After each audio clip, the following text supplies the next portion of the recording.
Hey guys, so this video is gonna be a bit more story driven, and what I want to talk about today is why I stopped charging retainers for appointment setting.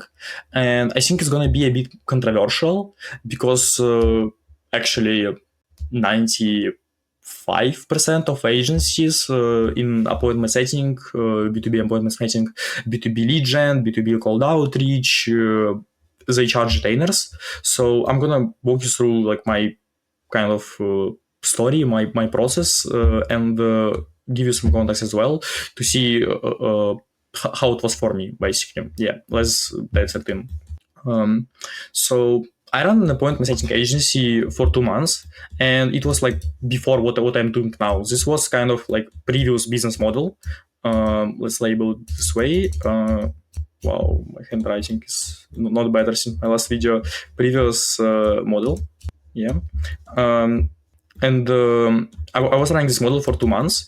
My offer was as follows. I was charging 5K setup plus 3K months. Well, this is like pricing basically. And I added a bunch of guarantees to build more trust, actually. It makes sense, right? Okay, wait until a bit further. But conversions were actually terrible. Let's see why. Why actually was that? Why? Here's what I learned. Why? Like that. A bit of context why I thought retainers would work. I think it's pretty logical. I think it makes sense. Majority of appointment setting agencies out there charge 5 to 10K month retainers. There are ones who charge more, like 12K, 15K, 20K. There are ones who charge less as well, like 3K, 4K. So yeah, but most of them are retainers. So it kind of was making sense for me that if everyone do it, probably it will work. But I was missing the key point. Probably if everyone is doing that, it's not entirely the right thing to do. But yeah, my thinking is if the big players charge retainers, it must work, right? I just need better guarantees to send out. And there are lots of people who talk about guarantees, and you probably know as well that it's kind of like reduce friction, improves trust, but it wasn't exactly my experience with it. So I added actually a bunch of guarantees to my offer that I was running before, and my guarantees were as follows: like I'm gonna pay you $500 if I'm not gonna get you first sales qualified call in first week. In week number 1, when you sign up. And also, I said there was actually a second guarantee. And I said, I'm going to refund you 100%. If you don't hit 10 qualified sales calls booked, 10, like here, in the first month. I saw this could actually remove all the risk, but it wasn't actually surprisingly doing so. And what I realized is that I was solving the wrong part. I was like not focused on the right thing. Yeah, I'm gonna explain you what it actually means. So before that, what actually happened when I was running this kind of offer? I was running it for 2 months, and I never crossed more than 5K MRR, which is kind of low for an agency, right? And mind you, this is actually profit, right? It's not that my offer was like 5K setup. 5K setup plus 3K per month. Oh my god, I hope you can understand at least something here. And I never crossed more than 5K profit. Run it for 2 months. What I expect actually is that guarantees remove all risk, right? It makes sense, right? Prospect sees the value and close 5 clients in the first month, which is actually more than 5K MRR profit. But in 2 months, it didn't happen, actually, surprisingly. Why? Yeah, right, why? What actually happened? Terrible conversions, prospects were still skeptical because I didn't have proof, right? What actually matters? I'm gonna kind of explain it later down the line. I couldn't get past the trust barrier and kill the model after, well, not 30 days, 60 days. Here, actually, I was running it for 2 months. So the response that I got from the prospect on the sales calls that they want to see testimonials first, right? Is kind of logical. So they want to see results from the clients just like them in their industry with their business model, and they want to see not just like metrics from like positive replies that they get, but they want to see like actual like MRR generated or like case study videos or like, things like that. They were saying that they like the guarantees, but 5K upfront is still too much. And in my head, it wasn't the same. In my head, it was 5K upfront. Okay, I'm gonna provide you flawless onboarding. I'm gonna set up all the infrastructure without any, like, how do I say it? Without any pitfalls, without any cheap things. Actually, reliable infrastructure to get you results. But probably I wasn't optimizing for the right thing. So this is one thing to consider. The chicken and egg problems that I faced, that I needed clients to build trust, to get clients. You see what I mean here, right? Basically, if we zoom out a bit, the main problem that I needed to solve before is not that I'll add more guarantees on top, not add guarantees, but add results, like testimonials, case studies, like social proof, stuff like that. So I think, like, if you show a prospect case study in their exact industry with their offer, it would work a lot better than if you add some guarantees on top. You know what I mean, right? So not other guarantees. Why guarantees don't work? Even with guarantees, prospects had to trust me with 5 to 8K before seeing any results, believe I could deliver, no social proof yet, and bet their budget on an unproven agency, basically on me, kind of here. So the real reason they had is that it's not I'll refund them if it doesn't work, but it's that I waste their 30 days, like opportunity cost, and then 5 to 8K on me, who might fail because I don't have any actual results yet.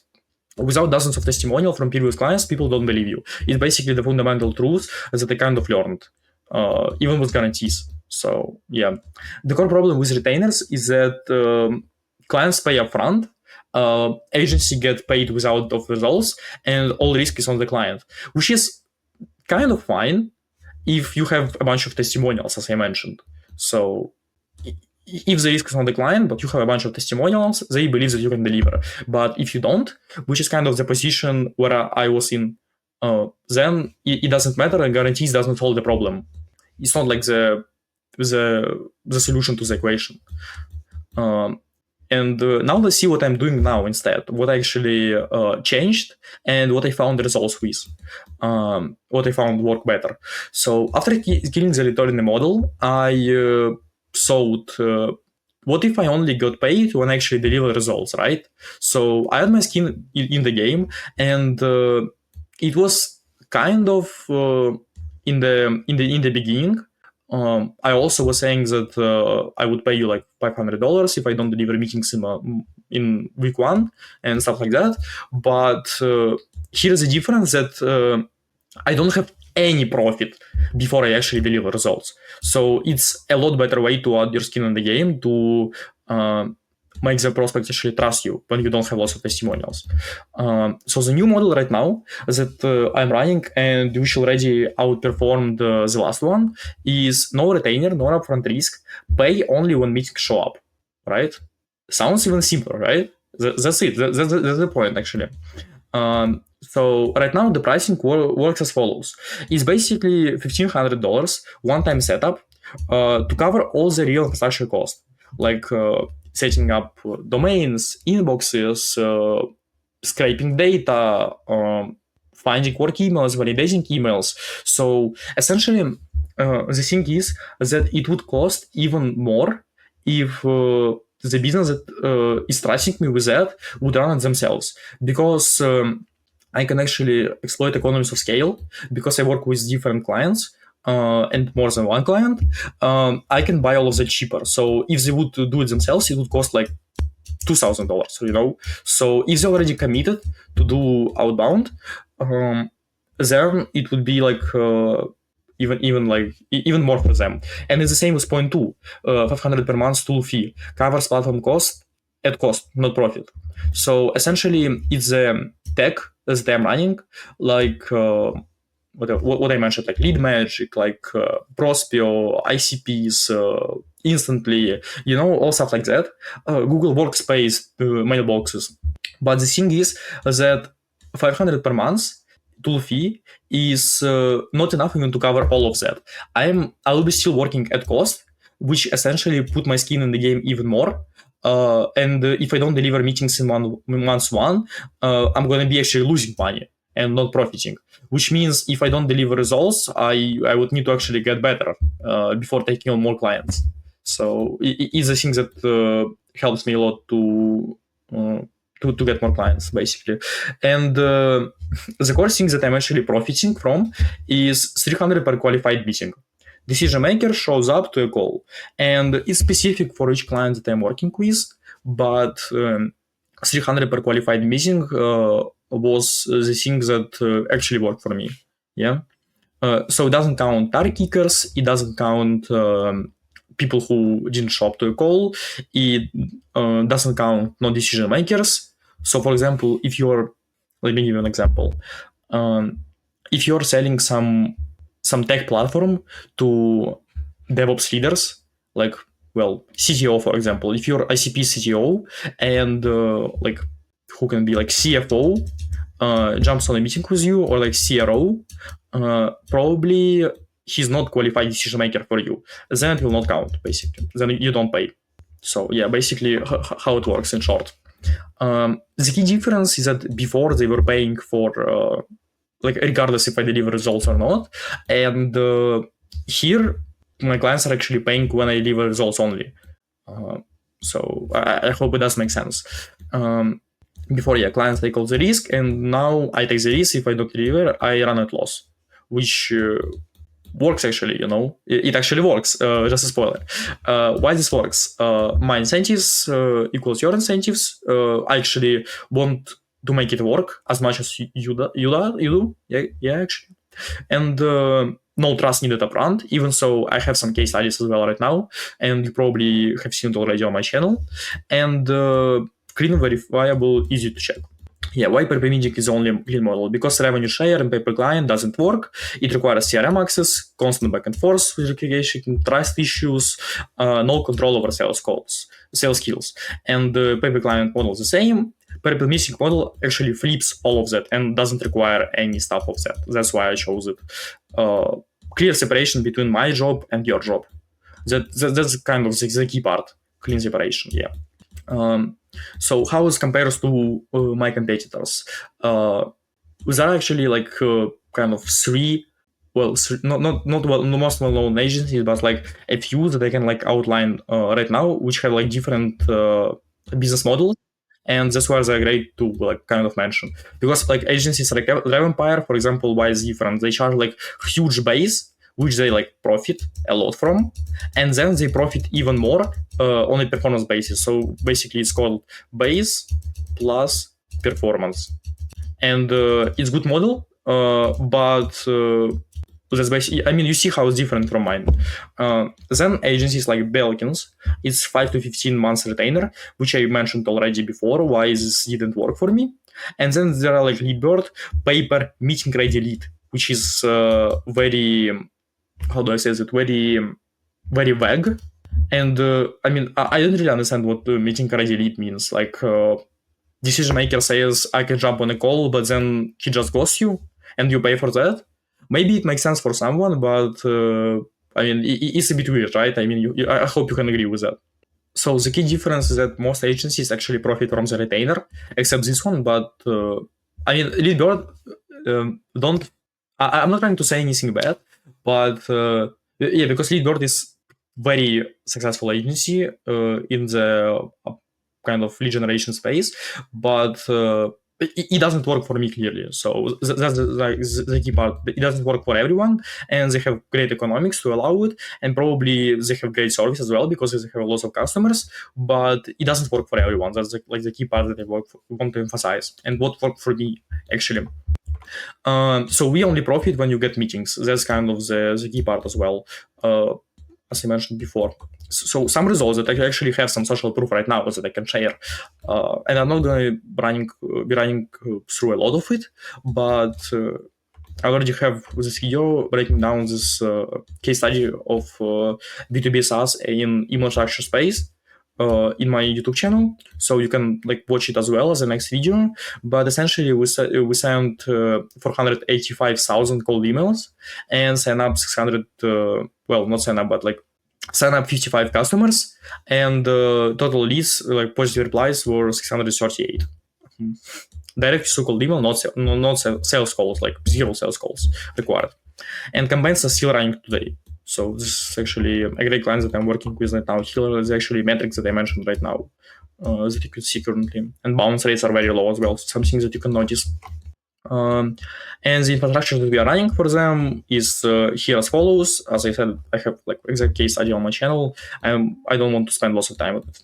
And we work with them 4 months already. Basically, it's one of the few clients that I signed with the last business model, and he's still like paying me, and he's very happy client. I'm also very happy to work with him. So this is kind of the great social proof that I can share as well right now for my current prospects. And right now, let's kind of go through when retainers actually make sense and for who retainers actually make sense.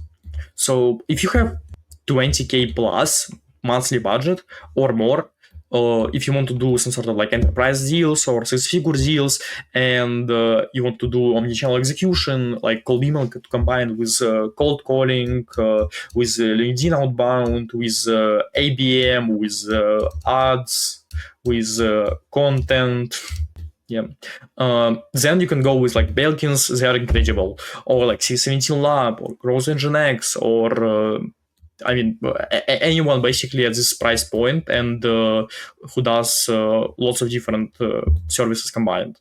So if you are like basically this type of client, then like my services are definitely not for you, basically.